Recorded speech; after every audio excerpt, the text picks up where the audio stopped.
جو دبے کچلے ہمارے سماج کے لوگ ہیں، مزدور ہیں جو، یا جن کا حق سماج نہیں دے رہا ہے، مار لیتا ہے، ان کے لیے یہ تحریک کام کرتی تھی. یہ پورا جو قبیلہ تھا، جو پورا جو قافلہ تھا ترقی پسندوں کا، جیسے مزدوروں کے لیے ملوں، کپڑے کی ملوں میں جو مزدور کام کرتے تھے یا جو کاریگر کام کرتے تھے، ان کے حقوق کے لیے یہ لڑتے تھے. سڑکوں پر آتے تھے، کاغذ پر کام کرتے تھے، گلیوں میں نعرے لگاتے تھے، جلوس نکالتے تھے، مشاعرے پڑھتے تھے. تو یہ ایک بڑی تحریک تھی، اور اس میں بہت کمال کے لکھنے والے لوگ تھے. ایک زمانے میں مطلب پورے بمبئی میں ان کا راج تھا. فلموں میں، اخباروں میں، ڈراموں میں، ہر منچ پر ترقی پسند شعرا ہی دکھائی دیتے تھے.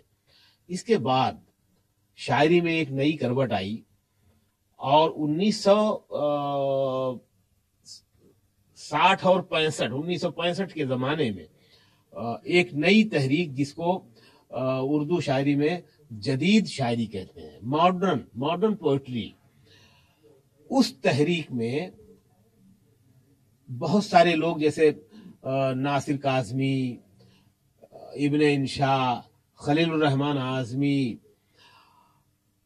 اور آخری کی صفوں میں ندا فاضلی، زبیر رضوی، محمد علوی، بشیر بدر، شہریار، یہ بھی ایک بڑی فہرست ہے، اور بہت اچھے لکھنے والے اس تحریک میں بھی شامل ہوئے.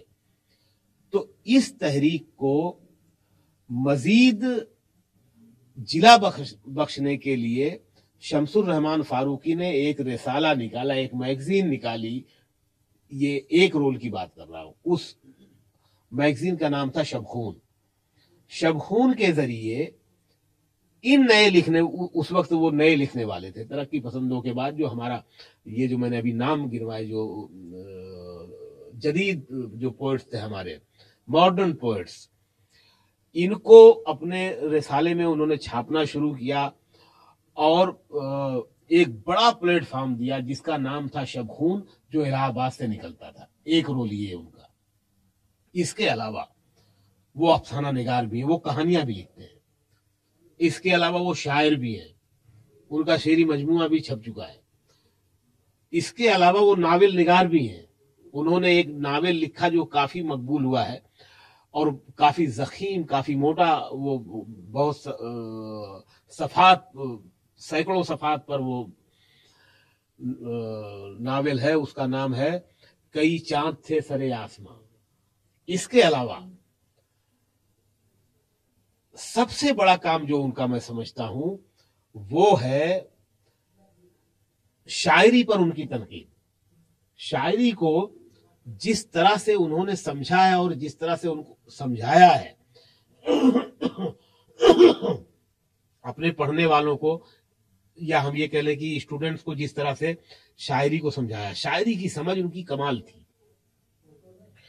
بلکہ انہوں نے شعر، غیر شعر، نثر، ایک کتاب یہ لکھی، اور اس میں یہ سمجھایا ہے کہ شعر کیا ہوتا ہے، اور غیر شعر مطلب شعر تو ہے بظاہر، لیکن وہ شعر نہیں ہے، شعر ہوا نہیں ہے. اور ایک نثر، مطلب جیسے پروز اور نظم، یہ پوئم ہے، اسی طرح سے نثر اور نظم ہے. تو یہ تینوں چیزوں کو اس کتاب میں انہوں نے سمجھایا. پھر ایک کتاب ہے ان کی جو میر پہ ہے، شعر شور انگیز، بہت بڑا کارنامہ ہے ان کا. میر کو کس طرح سے انہوں نے سمجھا ہے اور کس طرح سے سمجھایا ہے. میر کے 72 نشتر، 72 اشعار کا انتخاب کیا ہے انہوں نے، اور وہ لوگوں تک پہنچایا ہے کہ میر کے یہ 72 نشتر ہیں. میر کی بہت زیادہ غزلیں ہیں، لیکن ان میں سے 72 شعر انہوں نے چنے، اور ہم پڑھنے والوں کے سامنے رکھا انہوں نے.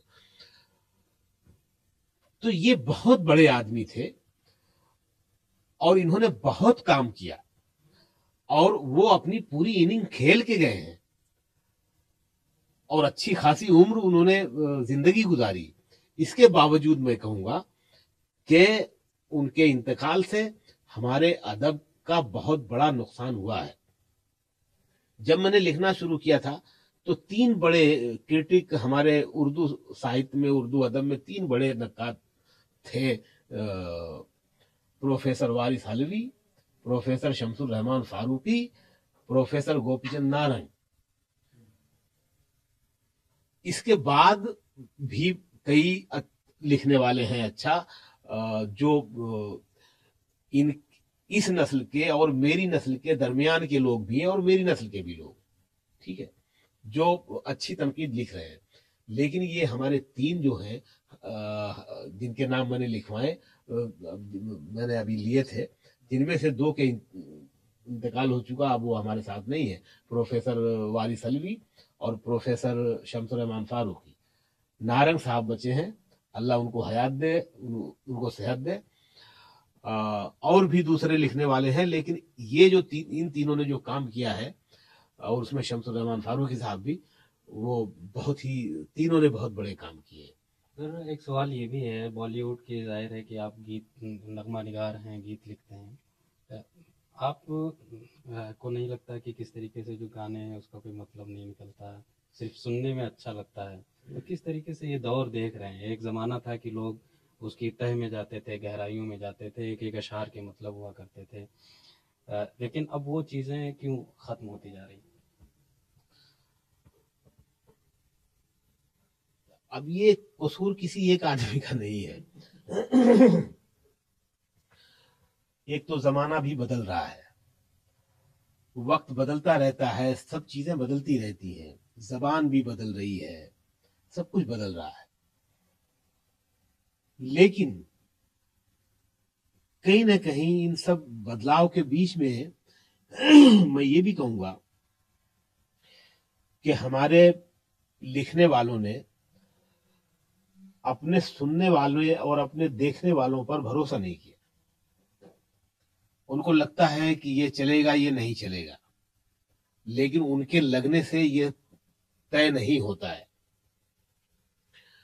آج بھی سننے والے، دیکھنے والے جو ہمارا یوتھ ہے، نوجوان جو ہے، میں بار بار کہتا ہوں، اس کو بہت سمجھ ہے، اس میں تھوڑی ترتیب کی کمی ہے، لیکن اس میں بہت بے چینی ہے چیزوں کو جاننے کی، سمجھنے کی.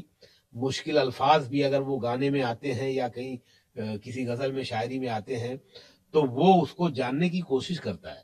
اس میں بے چینی ہے اگر وہ شعر اس کو اچھا لگ گیا. کیونکہ جب ہم شعر سنتے ہیں تو اگر کوئی مشکل لفظ بھی 1-2 بیچ میں آتے ہیں تو ان کے ہوتے ہوئے بھی ہم معنی کے آس پاس پہنچ جاتے ہیں.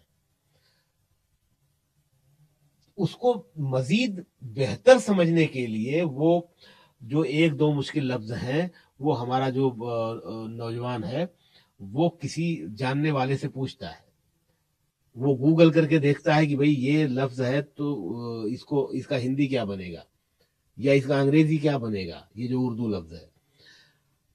تو کہیں نہ کہیں لکھنے والوں نے اپنے پڑھنے والوں پر، اپنے سننے والوں پر بھروسہ کرنا چھوڑ دیا ہے، میرا ایسا ماننا ہے. سننے والے اور پڑھنے والوں کو میں الزام نہیں لگاؤں گا، یہ کمی لکھنے والوں کی ہے یا لکھوانے والوں کی کمی. اگر ہم فلم کے اعتبار سے دیکھیں تو لکھنے والا بھی کیا کرے گا، وہ ایک حد تک لڑ سکتا ہے، بزنس ہے، اس کو لکھتا ہے، گانا اس کا آتا ہے، اس کو پیسے ملتے ہیں، نام آتا ہے اس کا، اس کو تھوڑی شہرت ملتی ہے، پیسے ملتے ہیں، وہ بھی اسٹرگل کر رہا ہے.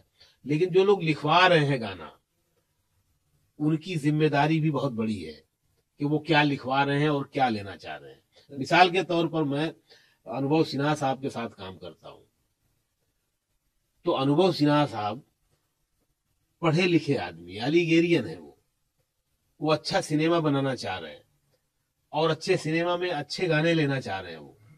تو میں نے ابھی ادھر ان کے ساتھ جتنی بھی فلمیں کی ہیں، آپ ان کے گانے اٹھا کے دیکھیے، چاہے وہ ملک ہو، چاہے وہ تھپڑ ہو، ابھی آئی ہے، لاک ڈاؤن سے پہلے آئی تھی وہ، اور لاک ڈاؤن کے بعد بھی ابھی ریلیز ہوئی تھی، ری ریلیز کیا تھا اس کو.